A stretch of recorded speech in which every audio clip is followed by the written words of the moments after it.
Um, like my headphones aren't working, so then I have to look at how much noise. I have to look at the screen to see what the noise output is. And sometimes, I just don't have that practical thing going on where I realize how loud or quiet I'm supposed to be anyway. I mean, I just need somebody around to tell me, like, oh, be this close to the microphone or be this far away from the microphone. And, like, don't spit into it and make mouth. Like, think about that. Think about don't make saliva noises. Think about don't make saliva noises. Guy, I need to pay one of those. Because everybody's got one of those and I don't. Besides that, they have a lighting guy, and I wish I had a lighting guy for this podcast. I always do it in complete darkness. Is that normal? I only wait till the stroke of 2 a.m. and then I start my podcast. That's the only time I ever do it. I go outside and then at my apartment complex, and then I'm just kind of in the middle of my parking lot at 2 a.m. recording my podcast because I'm a regular guy. Because I'm just the same as anybody else. I'm like, oh, hey, I'm in this parking lot. That's kind of me. That's my, okay, yeah, I'm being too loud. I need to be further away. Or maybe I just need to turn the gain down. It's that damn gain. My virus protection has expired. Speaketh the computer to me. Let's see what happens as the gain. This is me adjusting the gain. And, it's getting louder. And the gain, still talking at the same. Here we go. You want it lower. Actually, you want the gain lower. Oh, lower that G. Listen to your podcast, you could really use a gain lowering, is what I thought. First thought crossed my mind, he probably didn't lower his gain. Yeah, I liked what you said, but could you lower your gain? This is a real low gain. It doesn't seem like me lowering the gain is doing anything. I'm confused. Because my headphones aren't working for whatever reason, because computers are bullshit. Computers are bullshit because you can do the same thing 10 days in a row, and then on the 10th day, your headphones don't work for no reason. And then you have to, computers are bullshit. Because it's not, I mean, there's something wrong maybe with the microphone, but probably in 2 days it'll just start working again. Or I just clicked something wrong. I don't know. I don't understand computers. Like, I'm not good with them. Because they require specific inputs.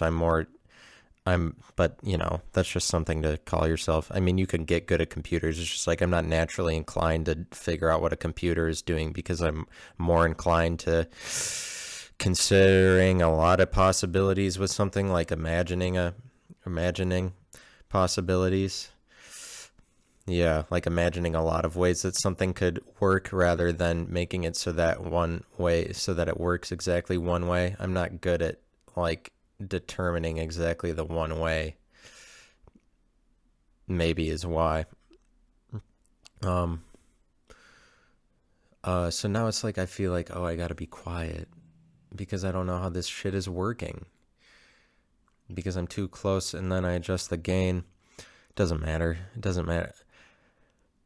I could just make an episode about that I'm trying to adjust the gain while I'm talking, I guess. Yeah, but I'm just a regular guy. Like, I go into my parking lot. I'm like, hi, friends. As they go out to their car. But because I'm out in that parking lot, out in that P lot making my P-cast, he just does his P-cast at 2 a.m. That's all. Everybody's doing their P-cast at different places at different times. Why don't you just let him be? That's other people having a conversation about me. Like, why don't you just let him do his thing? Because people are, like, just in general, they're not going to be weirded out by you. So just in general, people aren't going to talk about you to laugh at you when you're not around. People are always positive about you to talk about you positively when you're not around and to only build you up. I guess that's what you'd want to imagine. But it's not like if people are laughing at you, would rather people laugh at you behind your back or say that you're like it's funny that you did something stupid, wouldn't you? Rather than whatever you uphold about yourself causes people to say that you're always to be viewed positively. That must be somebody that people are afraid of for some reason. People that they don't actually want to interact with or don't see to be a relatable person is somebody that they feel like they can't talk about. But everybody just gets, like, if you're a regular person, you don't see anybody else as untouchable so much that you can't, that when you talk about them, that, but there are some people that, like, when groups of people are around discussing that person when that person isn't around, there are people that just don't get any negative thing spoken about them because whatever they uphold about themselves is just not to be spoken about in a negative light. But I guess I'm trying to make the argument that that person is just a less relatable person. Because if you're more relatable, people will just laugh at you. Like, you would rather be laughed at by a group of people. Like, I mean, not in a jeering way, not in a way that they're ganging up on you to shit on you when you come back around.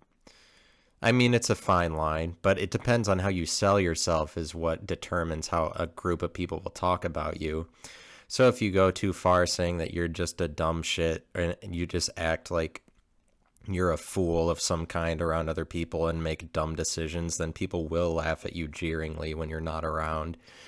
But if you take yourself too seriously, like, people will also laugh at you jeeringly. Like, if you take yourself too seriously, people will also laugh at you jeeringly when you're not around.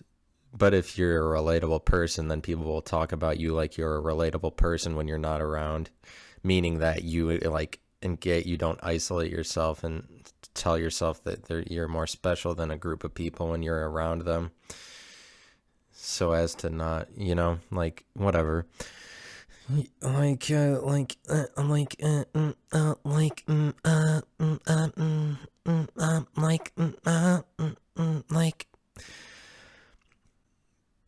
give a shout out if you listen to this podcast. Yeah, I'm just feel like I'm talking quietly. Maybe I should just back away from the microphone. Now I'm back here and declaring my thoughts for everyone. This is the thought declaration. You know what? Naming your podcast is as stupid as naming a band. You just got to pick one and realize that it's permanent. But you can adjust it. Like, I'm in the early stages, I would say, of making this podcast, hopefully. Unless one day I just have a earth-shattering realization and then make it so that I don't do this podcast anymore. I guess that could happen. I guess I don't really know what I'm going to think one day to the next. If I'm going to be like, oh, this is a treacherous decision for you and your life and you and your household, your presumable future household, and you cannot into the future can't continue to do this. Like, the reason that you make a podcast is that you have fun doing it, like, and that's just, it is fun. It is fun to do. It's fun to be, it would be fun to be the person who just analyzes, like, the Packers and gets angry at them. There's this guy who I follow on YouTube sometimes. Like, I'll see a video every now and then, but it's just a video of this guy's radio show. He's like a Michigan sports radio announcer, but he lives in Michigan, and this guy happens to love Michigan State and hate Michigan, and he's just a sports analyst that rants about how terrible the Lions front office is. And in my heart, I want to be like him, but I want to be that for the Packers. I just want to be as harsh on them as possible, because there's just something exactly that I want to do, be that, because the Packers, I feel like there's a void there that they don't really have somebody like that. I want to be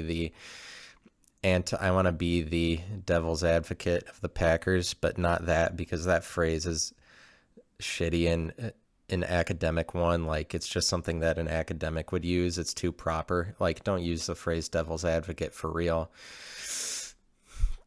Don't use that for real, devil's advocate. Like, but it's a useful phrase. That's why it would come up at all for me to say. I only use useful phrases, so if it came out of my mouth, then of course it's fine. But I'm saying it's not fine. Devil's advocate, forget about it. I just want to be the antagonist of the Packers. Like, because that's so much better.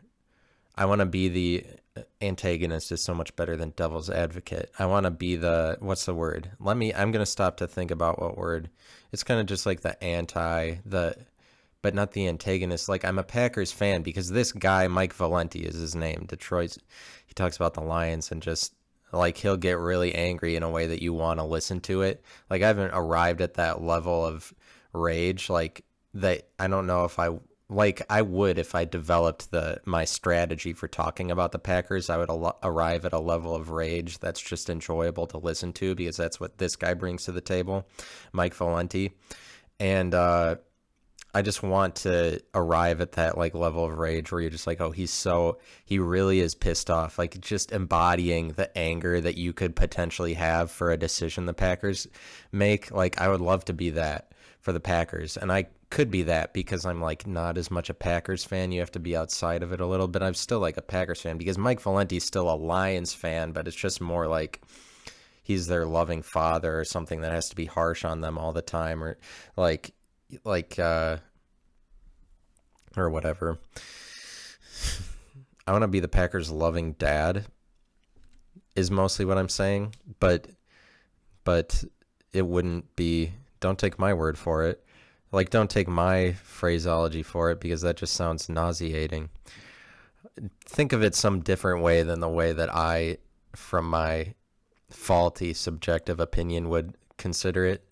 And I say faulty, it's like I don't, because in my subjective opinion, whatever it would come across if I did end up being something like the Mike Valenti for the Packers, whatever way it would come across would feel to me like I just sound like a moron. So if I'm describing it from my perspective in a way that you get to hear what my opinion of would be of me sounding like Mike Valenti for the Packers, then it would be, of course, it's going to be derogatory towards me because I just know derogatory towards me. Like that podcast episode that was just titled Me. It's not like I'm like that all the time, so as to like, I'm not trying to encapsulate like that's definitely me. But what am I doing? I don't need to define it. That's the entire point. I just have an affinity for calling myself a bitch from time to time because that's fun. Anyway, but the more that you describe what you did, the more you're just an ass. Like when people go on Joe Rogan that are an author of a science fiction book, because he'll have a lot of those, but like people who are like a futurist that they've written these science fiction books that they're really proud of because they think that they just changed the world through their science fiction book. But if you are somebody who's writing books, like you're an author, that's just the mentality you have. Like you just have the potential to be some sort of superstar philosopher. Are these people like a similar idea to maybe what I would start to be, except that I don't want to be that. You're only that if you declare yourself to be that, really. The same way that Harry Potter chose Gryffindor when the Sorting Hat put him in a house, but at the end of the book it was revealed that, well, it's like, do you know why? Because Dumbledore is talking to Harry. He's like, you know why you ended up in Gryffindor even though the Sorting Hat wanted you to go into Slytherin? It's because you chose Gryffindor, even though you would be inclined through your DNA to go into Slytherin. You're like, even though that, like the Sorting Hat just wants, like the Sorting Hat, or just what it would naturally happen if you didn't stand up for yourself, Harry, is that you would have ended up in Slytherin. Like, because that's what the Sorting Hat's going to do if you don't stand up for yourself and say that you're an individual and say like, well, I choose to be like that, you have free will. So the Sorting Hat is predestination. But Dumbledore's like, well, you know why you ended up in Gryffindor is because there's free will. It's because you chose your own path, and you got to do, as a result, you got to do what you wanted because you stood up for yourself. You made the sacrifice of saying that Harry took the responsibility of saying like, I am an individual and I do get to make decisions, and he's willing to take the responsibility of making his own path in life. Harry is, by saying I want to be in Gryffindor over being in Slytherin naturally. So the point of that, and that was a big it's like staple of the first book, was that idea, was that, well, he chose, because it was revealed at the very end when Dumbledore said that to him, like, that's why you ended up in Gryffindor. So why did I start talking about that? I started talking about that. Sorting Hat, you chose it's because you chose like, oh, fuck. Now I have to go back and listen to what I said. But let me figure it out. Because you can figure it out if you have enough patience, maybe. It's like the Gryffindor Sorting Hat, but see, I run into trouble if I try to remember specifically because it'll come back around, it'll rotate back around as long as I keep naturally talking and I'll figure it out. He's like Harry Potter chose to go into Gryffindor instead of like Gryffindor. I was talking about Mike Valenti and he talks about the Lions and me, the podcast that I choose to. The podcast, I just have an affinity for calling myself a bitch sometimes. But you describe, oh, God, now I have to go back and hear what I was talking about. You know how it just enrages me. But whatever. No, I'm just gonna, because I'm too lazy that I don't want to go back and listen to it. I'm just so mad right now. I can't believe I have to go back and pause this. But forget it. Fuck it. I'm not going to. I'm just going to go forward because there's no, let me figure out what I was talking about. The point I was talking about doesn't matter, even though it does matter, even though it was the point that I was trying to talk about. Individual. You make yourself an individual. Like you stand up to make yourself an individual. But I do want to figure it out. No, yeah, so it's a good thing I went back because it was a point that I wanted to make. I was saying that it's the same way that when these people who write a book, science fiction futurist type, because that's just kind of a genre of person that appears on the Joe Rogan podcast, a futurist that is some way involved in the goings on in the world that.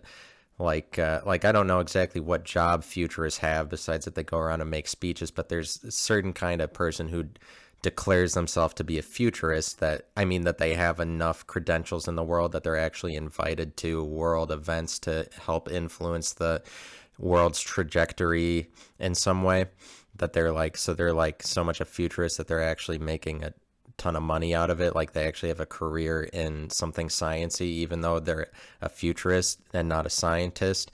But these people would declare themselves to want to be a philosopher if that's what they declared themselves to be, if that's what they chose for their identity. Because I'm saying that your identity and is something that you choose the same way like Harry Potter chose to be in Gryffindor. That's the path.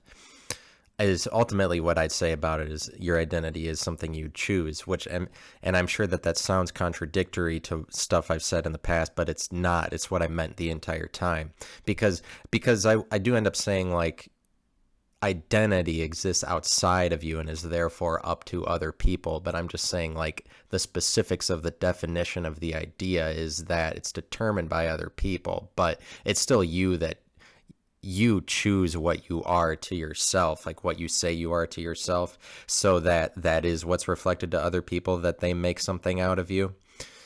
And, to yourself within your own mind, subjectively, there is no identity, is what I'm saying. You choose your own path, but you don't choose your own path as long as you say to yourself that you're only one thing or you're only a finite number of things or whatever, or that, because the more that you say to yourself that you're one thing is the more that you live in a finite space or live with the objective definition of yourself, because to call yourself one thing is up to objectivity. It's not up to subjectivity. So I think you go wrong if you say to yourself that you're a finite grouping of things and you give in to what other people would call you rather than make it a free will, make it your own path in life. You give into more to what other people would call you if you just say that you yourself are a finite number of things, but you make your own pathway if you aren't limited by identity, which is supposed to exist external to you. You shouldn't be limited by identity, but you do. You naturally have one regardless. It's just that you get the opportunity to identify yourself in multiple ways. It's a complicated idea, and that's why I endlessly talk about it, whatever. But so people, the genre of person that appears on. Am I too loud? Probably too loud. It doesn't matter because it's not like overbearingly. It's not to the point that I don't think I'm too loud that it's overblowing the speakers enough that it's unintelligible. But the kind of person, okay, so like the kind of person that goes on Joe Rogan, that they have a science fiction book, they're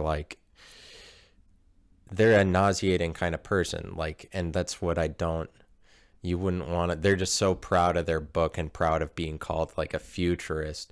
I mean, not that just some of the people that appear on this show, it's just like gotten to the point like that they are talking about, like if I was talking about one of my podcast episodes, like I was doing a few minutes ago, and I was trying to define it or just talk about like, when I referencing something that I did, which would be the same thing as me referencing a group of references, because like a podcast episode I do is ultimately me making a lot of references that are accumulations of things I've seen in the world that I've integrated into refined speaking points, even though not refined necessarily. It's just refined by my standards, but refined because anything you say is technically refined because you're speaking in definitional instances. You're speaking in touchstones that are refinable. They're like the words you say are refined because they are agreed upon by the surrounding world. Then they would have to be that in order to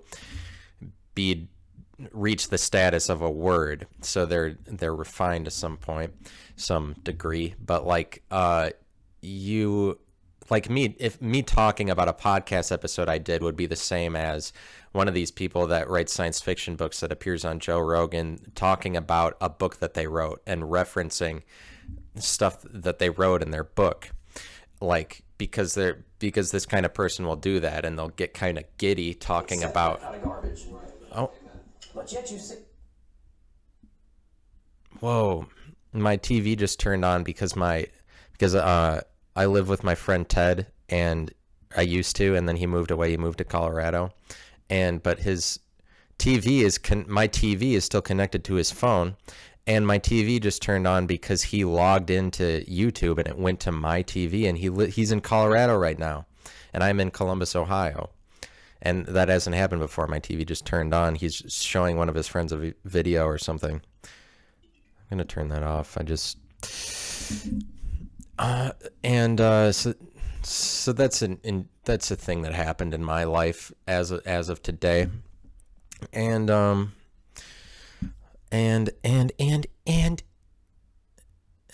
so it would be the same thing if I was trying to describe to you something I reference, like a podcast episode that I made. That would be the same thing as indulging in a book that you wrote and saying like, and I'm saying this to make fun of those people for doing that. This kind of person, in case you ever see that, like a person that wrote a book that appears on Joe Rogan that is talking about their book, like because they'll be like, I actually spoke about this, like the topic that they're talking about at the time on the podcast. They'll be like, well, I actually spoke about this in my book, Three Mysteries Over the Moon or whatever. Like, what would be a book? What's like the books that they would write are just like a time, space over time, or like, which is exactly what I say that because that's a book that I wrote. I wrote a book. I don't know if you know that. Well, you wouldn't, because I haven't published it yet, because I entered it in book contests to see if it would win, or I entered it into one and it didn't win. And so now I'll just self-publish it. I haven't self-published it yet because I'm lazy. It's called Finite Equals Infinite, and I'll put it out somewhere. And it's just a book. It's a book. It's like science fiction. I don't know if anybody would. I wrote it so that people would take away something from it. Who knows if that is the actual result? But I'll tell you when it's ready. If it's not ready by the time I release this episode. But like they'll talk about their book and be kind of excited about what they actually spoke about, the same thing when I wrote about it in chapter 9 of my book. And like that's just a not approachable human being, somebody who speaks in terms of that. Like you can't talk about yourself we already know you're pretentious enough to write a book. You don't need to carry out that persona even farther, because you are, if you're like, you're just carrying out that pretentiousness is an important part of your identity. If you're going to talk about your pretentious, be proud of your pretentiousness, like, just be pretentious in moderation. Just write a book and forget about it is my goal. So I'm 25 minutes in. I haven't talked about a discernible topic yet, but that's for whatever. It's just, I was going to talk about infinity, and which I speak about from time to time. I'd say that that's the main thing I'm talking about with regard to any episodes I put out that are more related to science and math or whatever. It's infinity is the important idea that I would say fields of research within science and mathematics should tend toward trying to define infinity if they want to progress. If they want to progress as bodies of research at all. I mean, I'm of the belief that mathematics, and it's not just my belief, it's just kind of a known thing, that math does not evolve at a fast rate at all. Like whatever rate that they're integrating new ideas and that the scientific papers of academia are adding slightly new things to the discussion of what math is.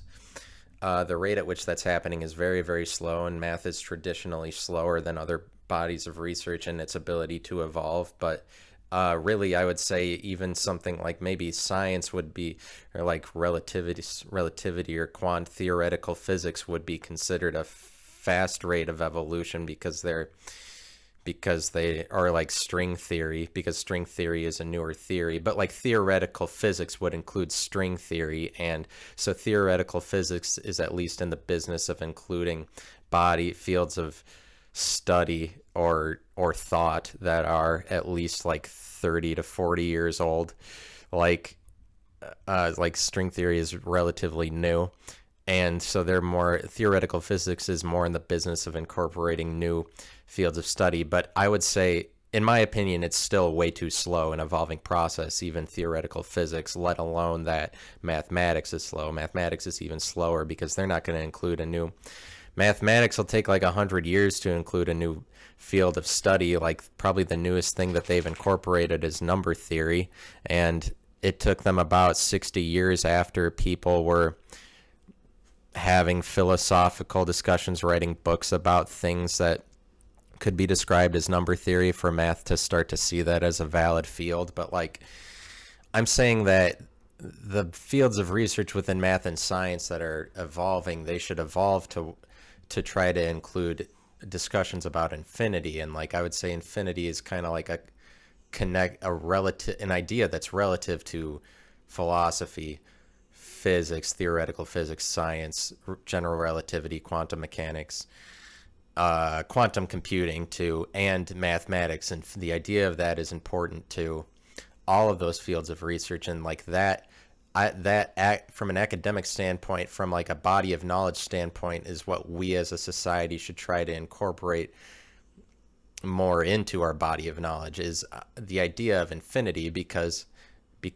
obviously it doesn't end the idea of infinity, but it is the describing of infinity and the endlessness of describing it that allows you to have new ideas, to create new things, because you create new things, and you're with your description of infinity is your creation of new things. Because when you create something new, you have described a new portion of infinity. You describe something that used to be infinite and you made it finite. Like ultimately, I'm saying your description of infinity, that's the most comprehensive way to describe that you're adding to a body of knowledge at all, is that you have described infinity. And so therefore infinity as a topic is relative to any field of study, any academic field of research. Is infinity. And if you make it about describing infinity, then you can't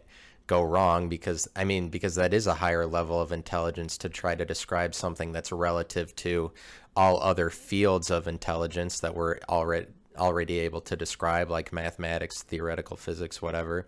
Those are just finite fields, bodies of research that we're able to describe, and they're all relative to infinity, because they're all different descriptions of infinity, in a, like, technically speaking. Just that you've able to create something definable at all, that you've created a defining point of reference within the body of mathematics. That's a more advanced, like, whole body of knowledge that describes infinity. Like, it's a more intelligent one, because it's actually giving a voice to infinity. Like, it's actually describing infinity itself.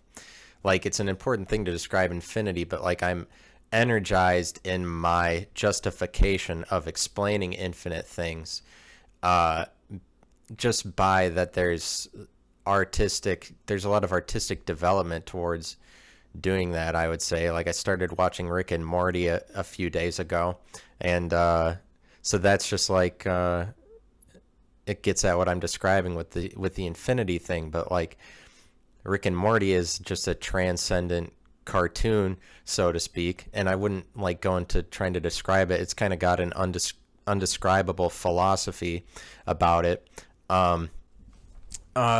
They're included in the philosophy of the show is just like this description of infinity, and in my opinion, it's like, so they're describing infinity, and, like, it's a cartoon, it's an entertainment medium that's come to us, that's, like, describing infinity more so than other cartoons and other entertainment has described it before. But I feel like at the point that you're describing things to be infinite is kind of like, it's hard to go back. Like, that's the standard now, once we realize that you're allowed to describe infinity.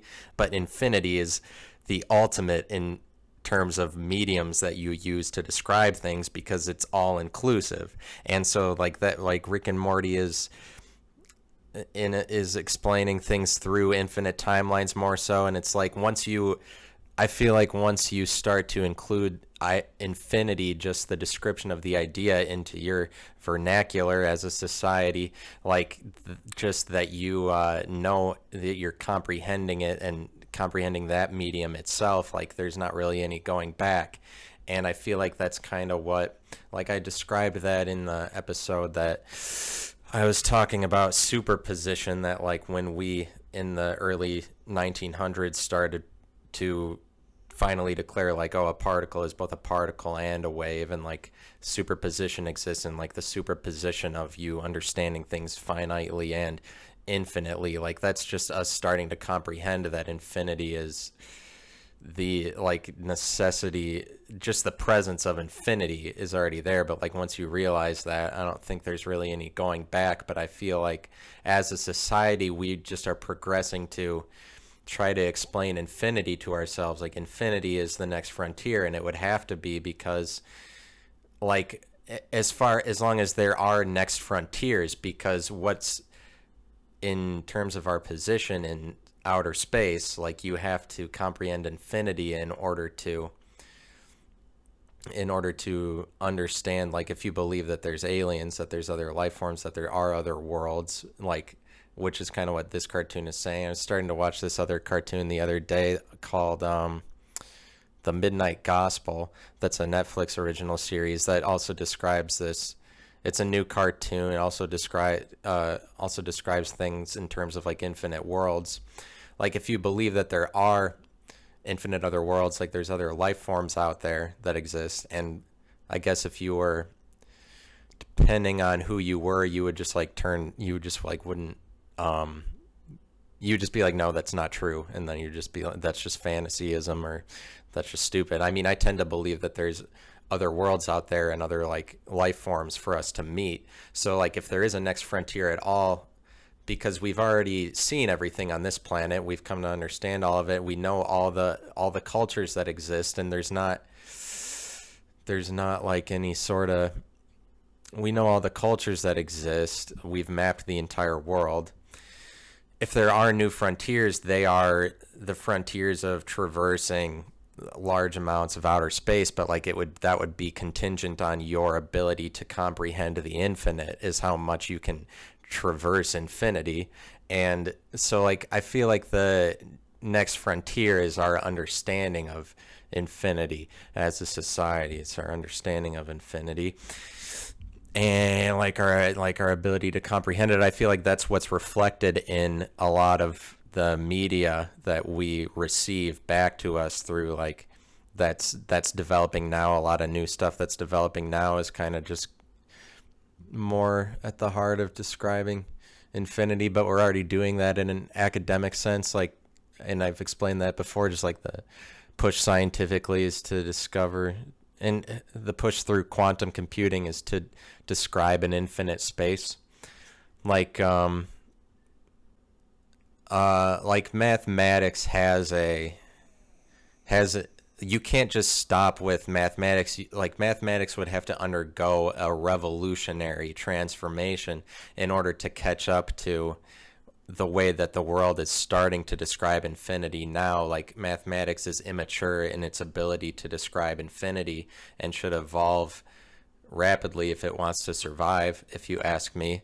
But it's not like, it's just that they have an immature dealing with infinity, if you ask me, because they have to say that like anything that's, for example, like they have to say that any number in light of infinity is just automatically zero. They're going to say, and which is like that's a logical way of describing it. Like 5 over infinity is 0. 35 over infinity is 0. Any finite number over infinity is 0, because at infinity that thing would be 0, so to speak.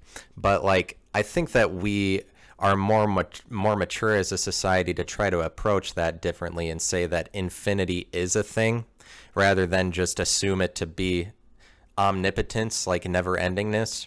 Like, because infinity is a thing as distinguished from every other thing in the sense that it's a touchstone, it's an idea, it's a word, it's an instance that we've integrated into something tangible, so to speak, even though it is the idea intangibility.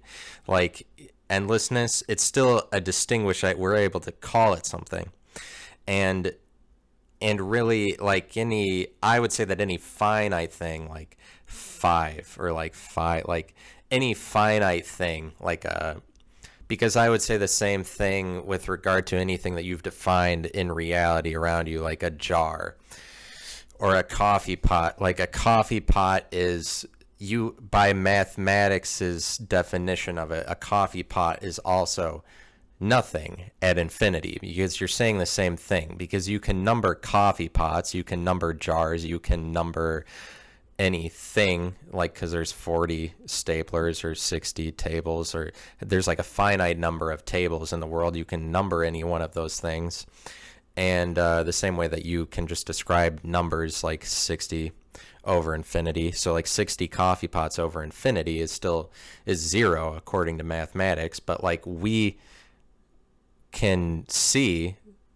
around that, like that mathematical definition already, by seeing that, well, a coffee pot is actually a thing. It's not 0 at infinity. And so then I guess mathematically, if you're speaking entirely from like the mathematical strict liturgic definition of it is true, that it is 0, you would argue to me that like, well, where is infinity involved when you're looking at 1 coffee pot or 30 coffee pots, like in reality? Well, and I would say like, well, infinity is already what it is, in the same way that you're describing a particle to be both a particle and a wave, in the same way that you like, because any observable thing in that sense is like both there and not there. And I would say that that's a result of the dynamic between everything and nothing, but in a more tangible sense, like a way that we could describe it, the dynamic between infinity and finity, and I mean finiteness, infinity and finiteness. But like in terms of everything, and what I'm arguing is that everything that you see already is in the context of infinity. It is in the context of infinity because it's one defined thing out of infinite possible things it could have been defined to be. And like any one person exists that same way. Like I exist as one out of infinite things. There's no other person that can be me.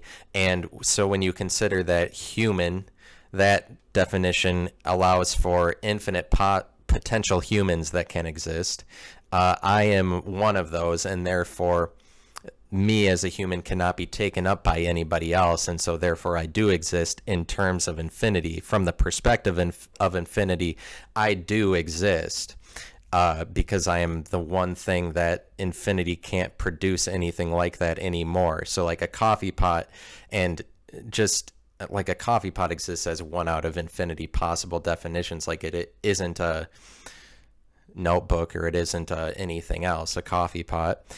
And so it's one definition out of infinite definitions. Besides that, it takes up exactly one space out of all possible spaces, and nothing else is taking up that space. And just by virtue of it being a coffee pot, it has a specific shape in order for it to fit that one out of infinity definitions. So I'm saying it takes up a space, and like 60 coffee pots would take up 60 spaces. But in light of infinity, in light of that, there's infinite space around a coffee pot, like around you, and there's the universe, like technically speaking, especially in consideration of just the universe, there's infinite, but the coffee pot does exist miraculously as one out of infinite things. So I'm saying the mathematical definition to call any finite thing zero, if you only leave it at that and say it's strictly that no matter what, you aren't taking into account the reality of the existence of things, because you're saying that things don't exist. And I would say it would be a more mature thing to engage in the idea of infinity rather than write it off, because it's like because there's a relationship that exists with any finite object between finite and infinite. There's a relationship in that it is finite to you observably, but like in terms of what we are subject to in terms of like infiniteness, or like in the context of the entire universe, because the universe also exists as an individual,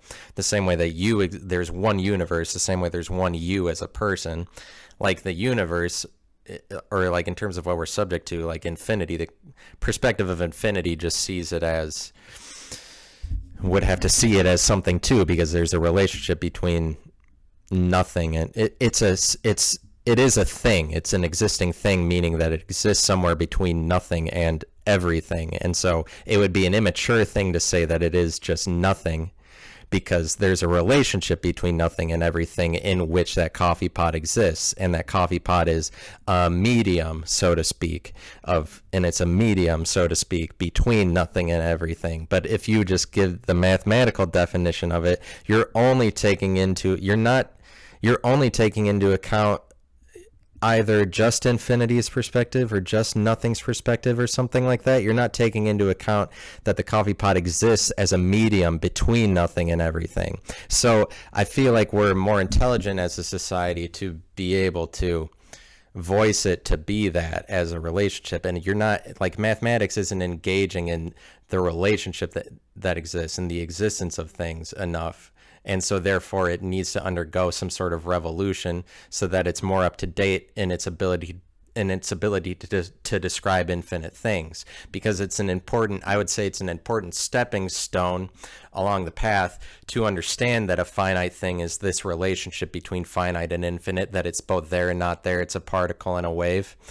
That's an important stepping stone to describe a definition to be like this existence of two definitions at once, and your ability to ultimately describe infinity, which is what we're progressing towards, And so that would be part of my gripe with, like, because mathematics is a finite body of knowledge, and it has a set of rules that it has to go by forever, no matter what happens in the world surrounding it. And so therefore, the longer that mathematics has to stay the same, and especially considering that it is traditional, it's known to be stagnant in its ability to evolve. Like, the more that it stays the same while the world continues to change and describe more advanced ways, more put more advanced descriptions towards infinity, the more that mathematics is rendered irrelevant. So they should undergo some sort of revolution. Like, seriously, it's not, mathematics is not God. Like, it's not, it's a finite body of knowledge,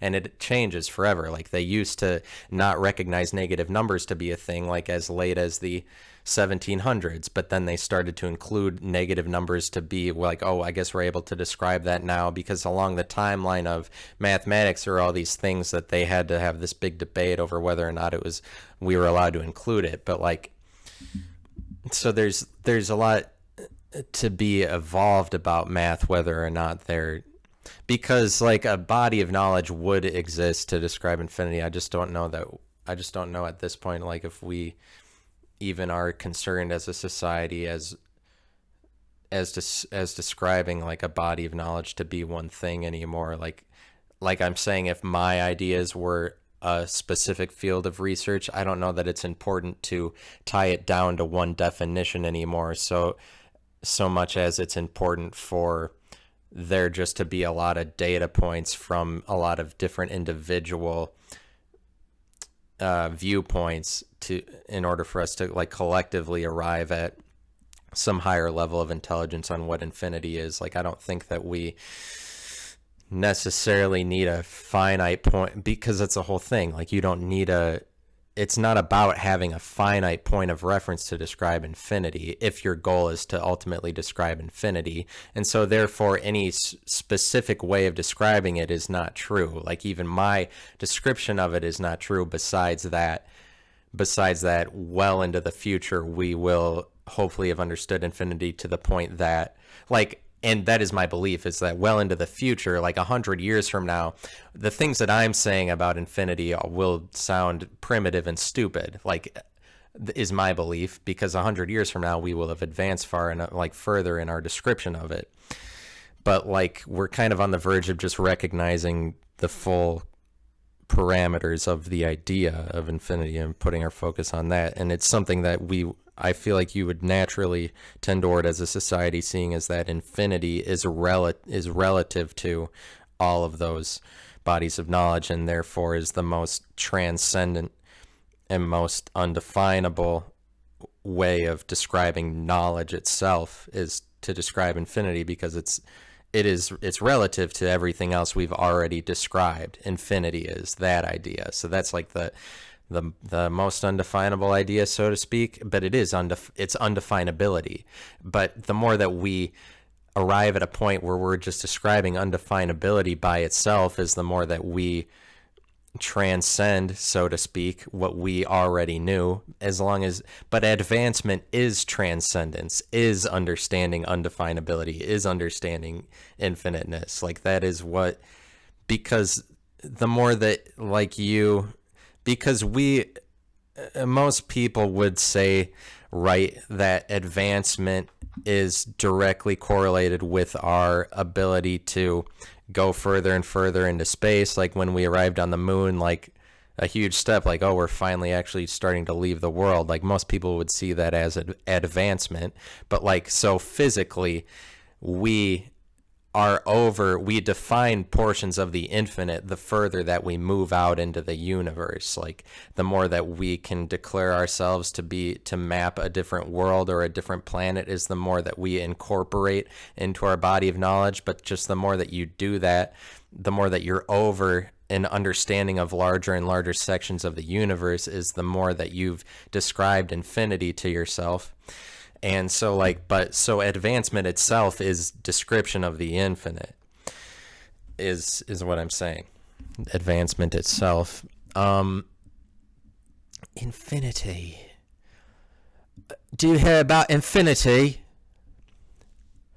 I heard infinity's gonna come. Because this is my message, like, infinity. I'm Paul Revere. Infinity is on its way. What I know is that infinity is on its way. I heard infinity's coming. It's gonna show up at all your doors and knock on them. Infinity's gonna knock on your door. Bad. I'm just trying to, like, get to a place where I'm not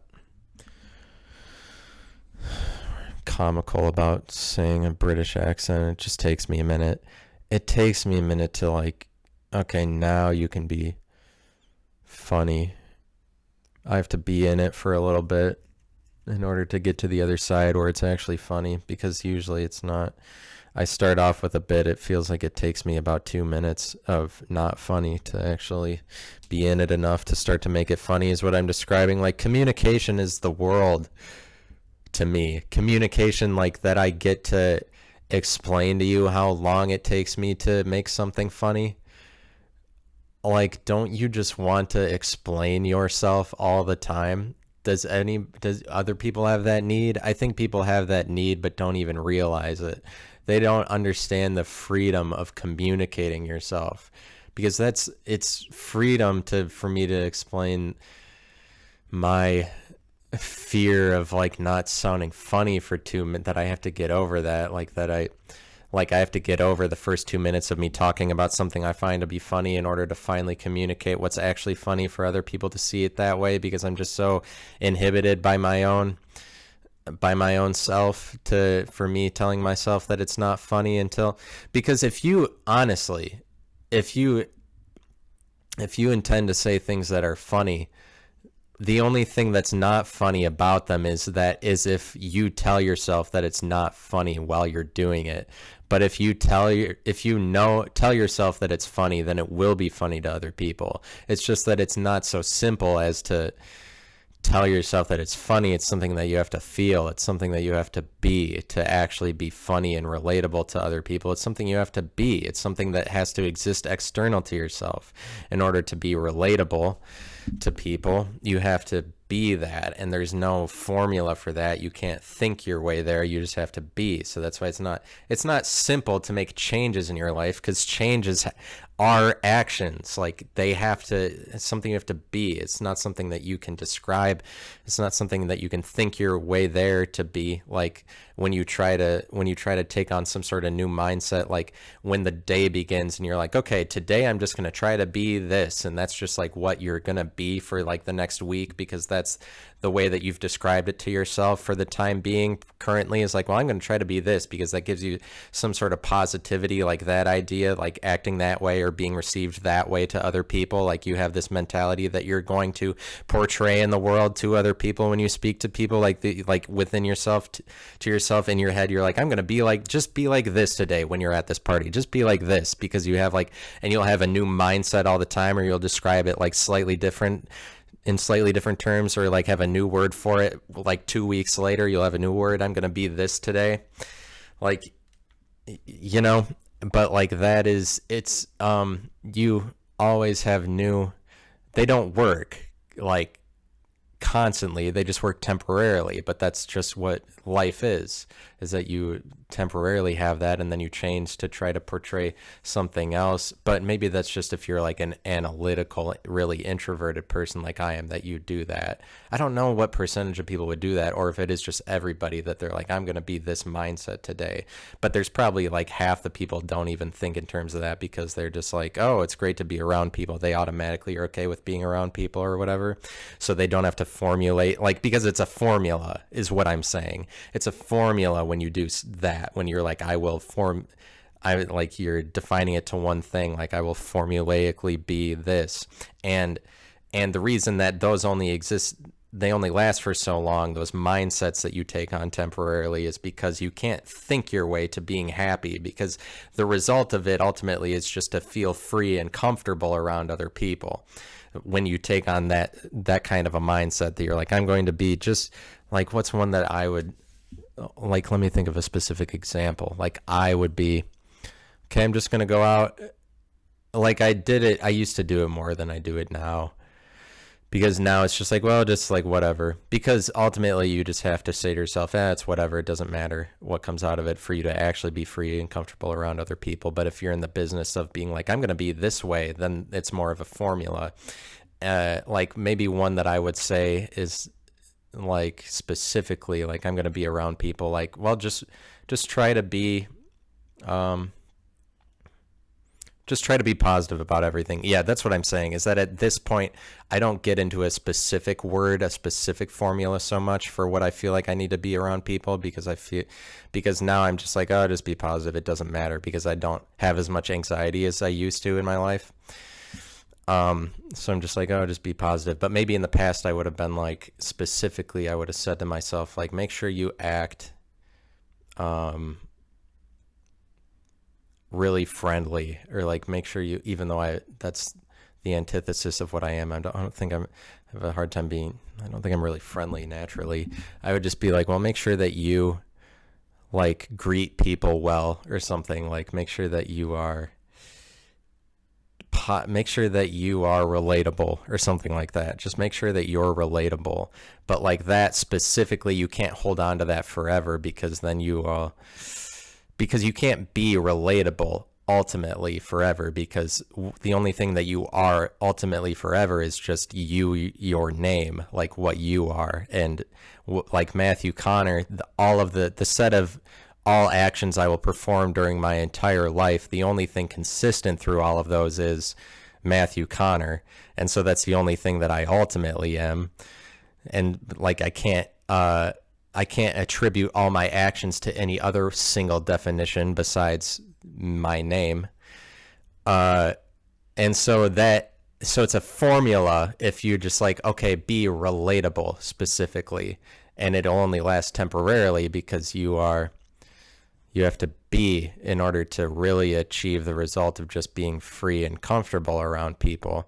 And you can't think your way there by describing it in a specific definable term, like when you can't think your way to total freedom. I mean, you can't, and the point is that you won't ever absolutely feel comfortable around everybody else, because you are you and they are them, and they have different individual wants and hatreds. So, and infinity, what else do I want to say about that? Yeah, infinity, mathematics, immature definition. Infinity is, so I'm saying like a TV is somewhere between nothing and everything. So it's a TV in that it exists. There's a relationship between nothing and everything. It is existence. That something exists means that it is a medium between nothing and everything. But like the saying finite and infinite is very similar to the dynamic nothing and everything. It's just a more tangible way of us describing nothing and everything. It's kind of like a way of describing nothing and everything relatively as opposed to absolutely. Like relativity begins, your comprehension of relativity begins at you understanding the dynamic finite versus infinite, rather than the absolute dynamic of nothing versus everything, because nothing versus everything is just yes, no, binary dynamic. But finite infinite is starting to describe like everything, nothing, as they are opposed diametrically through in a relative sense, because finite and infinite includes for varying values, different names, like finite, 3 can be finite, 4 can be finite. It includes for relativity, it includes for numbers as opposed to just 0 or infinity, or like infinity. But so like a TV, so infinity sees a TV as negated, is my opinion, or my theory on it, is that anything that exists, like a TV or the TV stand or a catamaran or a squeegee or Birkenstocks or a flower pot or Mac Miller or a merry-go-round or loose leaf paper, anything that exists is in existence. But like I'm saying that it exists positively, like to you understand its finite definition because you understand things through finiteness and definition, whatever. Like the TV exists positively in a finite sense, but the TV itself is an integration of positivity and negativity, and that's by virtue of its existence as a go-between between nothing and everything, like total finiteness and total infiniteness. Because infinity sees it as a negation of space, but you see a TV as a position of space. You see it as a point in space, like a position. But infinity, that perspective, if you could think about it, sees a TV as a negate, because a TV is not just a point that you can reference. It is also taking up space. It's taking up one out of infinity spaces. And so infinity sees it as a negation. So in the sense that a TV is both a position and a negation, that it exists as a relationship between nothing and everything. It is positionally nothing, but negationally everything, because everything views it as a negation. And in that sense, that's why it's a medium as a point. But I want to do a different episode on a media, and so I don't want to go too far into that, even though when I say I'm going to do another episode, I never do. I need to still do one on calculus. I need to still do one on patience. I still need to do one, and I'll do one on media, and it'll be about how everything's a medium. And so I'm done with that. You like that hour and 2-minute 37-second, if I don't edit it, podcast?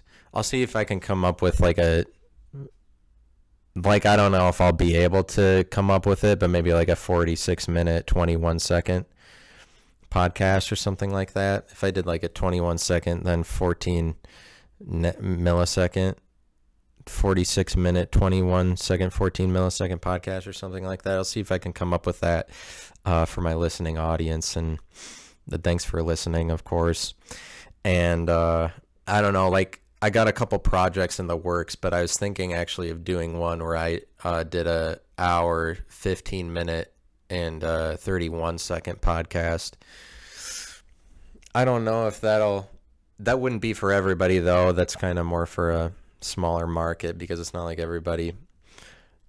Because, I mean, if you've heard like Black Sabbath and the Grateful Dead, like when harder rock finally started to emerge, like in the late 60s, like I feel like that influenced a lot of people away from like viewing things in terms of like the hour, 10-minute dynamic format of things. And like, I don't know, because there's like, because if you remember the Grateful Dead, they were singing a lot. I mean, it's just kind of more the freedom of, it's just kind of more the unformatedness of being able to do music, and saying that they weren't a band.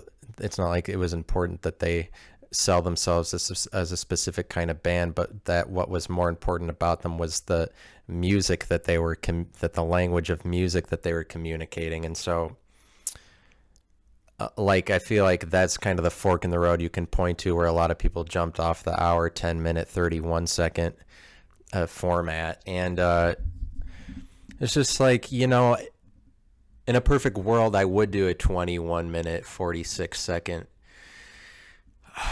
podcast, but it's like, it's kind of, the more you run the risk of just exclusion, isolation from other people. I like that. I mean, you know me, I'm just like an hour, 2-minute, 31-second guy. It's not like I have to, I'm just a guy, I'm just down to earth. I do an hour, 5-minute, and then, but you're some sort of degenerate. You're doing a 2-hour, 13-minute, 61-second, and then you're just like, you got to carry over, and then you got to carry over from that 61, and you got to do one more minute than what you said the minutes were, even though beep, beep, beep, beep, beep, beep, beep, beep, probably too loud. I bet I recorded that entire thing too loud. And okay, so that's done. Thanks for listening. Bye.